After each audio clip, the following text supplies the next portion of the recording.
Hey novelteers! So the other day I read an article called "Is Amazon Changing the Novel?" Spoiler alert, it is. The article was based on a book by the same name by an author named Mark McGurl. I think I'm pronouncing that right. And even though Amazon is changing the novel, is that necessarily a bad thing?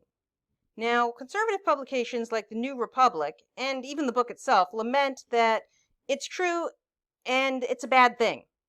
However, more enlightened publications like the New Yorkers is quick to point out that the book has always been a commoditized item that has been written to market since the beginning of books. But regardless of who you agree with here, there is no arguing the fact Amazon is changing the novel. It is changing the market. And that's actually good news for your future book and writing career. In this video, we're going to dive in and see just how much Amazon has changed the market. And in doing so, we're going to dive into the future of publishing and entertainment in general. I'm Devlin Blake, novel writing and self-publishing expert, coach, published author, and former ghostwriter of 200 books. You can check out my Novel Writers Club in the link below. But let's start by saying that literature has always had an elitist problem. Some upper echelon people, or at least those themselves who think that they're upper echelon, always turn up their nose at pop culture books like Harry Potter, The Hunger Games, and Twilight. However, a great deal of what we study now as fine literature, like Shakespeare, Mark Twain's, Charles Dickens, and the Bronte sisters, were also considered low-value pop culture in their original timeline. They weren't seen to have any intellectual value in their own day and age, just mass market appeal. So the modern writer is actually in good company. Now let's look at the major changes that Amazon and the third biggest publishing revolution in all of human history has produced. For starters, all fiction is now genre fiction.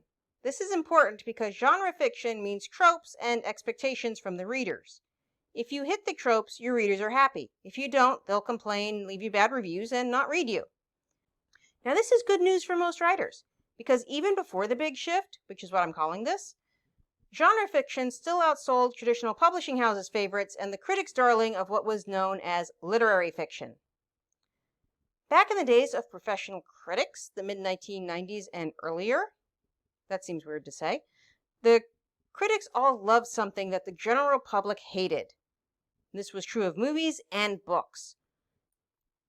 And the movies that actually made money and people actually loved, like horror movies, action movies, rom-coms, things like that, weren't given the time of day by most critics. But the people loved them, and they made a bunch of money. And the movies that the critics liked didn't usually make very much money at all. But back to books. Now that everything has become genre fiction, it's actually become much easier to write because of the conventions. And you don't have to worry about whether or not your book is worthy, because it is. Entertainment and escapism is always worthy. And entertainment is actually America's biggest export. The other way Amazon has changed novels is the length of them. Now, traditional publishing houses specialize in print books. A print book has a minimum and maximum book length for maximum profitability. A book that is too long or too short isn't going to be published at all because the profit isn't there. But with an ebook, that really doesn't matter. Since Amazon Kindle's direct publishing came on the scene, book length has actually shrunk by several thousand words in most genres. In fact, the best-selling book length has shrunk about 42% in the past 7 years. This is because people want to read a book on their commute, on their lunch break, or in a couple of days. They don't want to spend weeks or months reading a book anymore. And Kindle actually encourages this by showing you at the end of the year how many books you've read, and even encouraging you to set up a book reading challenge goal. One year I discovered I read 399 books in a year. Yeah, I was shocked too. I didn't get much else done that year. But the shortening of books is good news for you. Shorter genre books are easier to write than longer literary fiction type books.